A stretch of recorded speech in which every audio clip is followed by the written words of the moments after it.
We shall overcome. We shall overcome.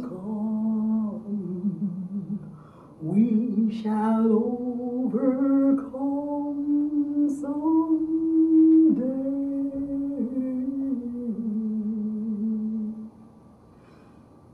I'm Mrs. Coretta Scott King.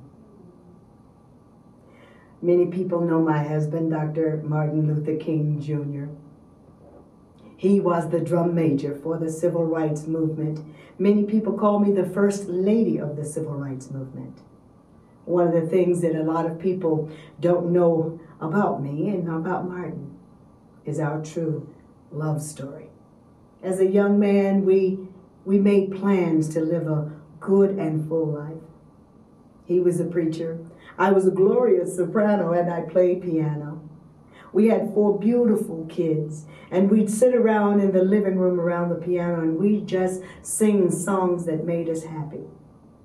When he got the call to go to Montgomery, Alabama to lead the Montgomery bus boycott, we thought, okay, this is something we can do. We were politically active.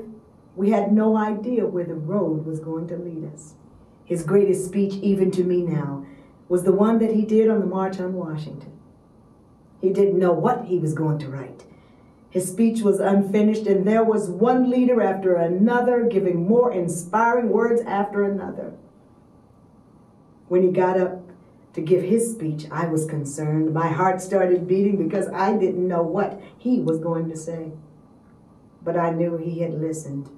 Because when he started with a little something light, if light was appropriate, he got to the meat of the matter. And when he said, I have a dream that one day my 4 children will be judged by the content of their character and not by the color of their skin, I knew that he listened.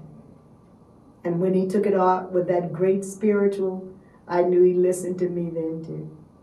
When he said, free at last. Free at last. Thank God Almighty, we're free at last. Hi, my name is Shirley Chisholm. I am the first African-American woman to be elected to Congress from the great state of New York.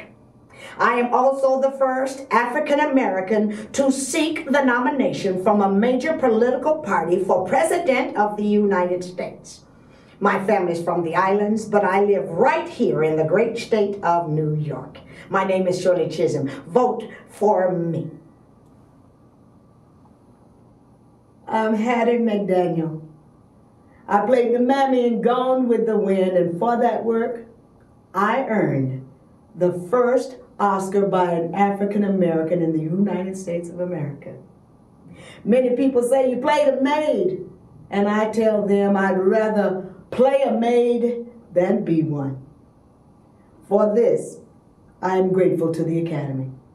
I hope that I have been a credit to the industry and a credit to my race.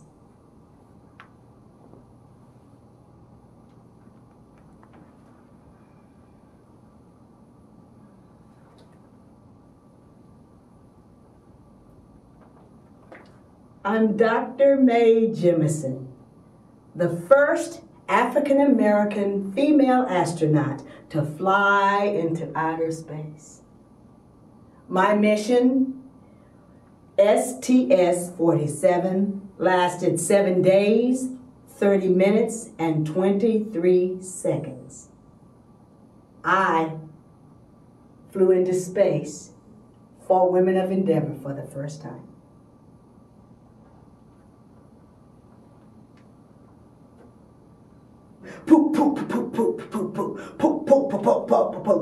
My name is Queen Latifah. I was born Dana Owens, but I changed my name to Latifah because a cousin of mine who was Muslim said it meant the beautiful one had come. I thought it sounded kind of like Nefertiti. I liked her motif, so I started calling myself Queen. My mama said, girl, you ain't but 16 years old. How you gonna be a queen? But I thought women should always carry themselves with respect. They should always have a name that calls up respect. So that's why I use Queen Latifah. I went from hip-hop to Grammys, R&B, went to TV, and went all the way to the movies for an Oscar nomination. Everybody knows me. Ask around, because you know what? Ladies first, poo, poo. Ladies first, poo, poo. Ladies first. Hey. I am the Statue of Liberty. A lump of material waiting to be molded into the image of the artist. He started as a Nubian woman with curly hair and chains around the ankle. But when they told him they wanted an image that was more international, he took the image and he started breaking the chains and carving it into something that had a drape, and he put a crown on it.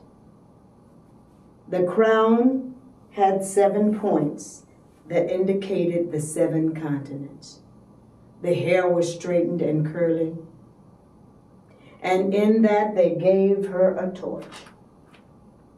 The tablet in her hand reads, "Give these, the homeless tempest tossed, to me. I lift my lamp beside the golden door. She is still Nubian in her heart and still a woman of endeavor." Hi, I'm Oprah Winfrey, and welcome to the show. Today we'll be talking about African and African-American women of endeavors. Some of my guests are women who've gone from continent to continent, from job to job, and done things beyond our belief.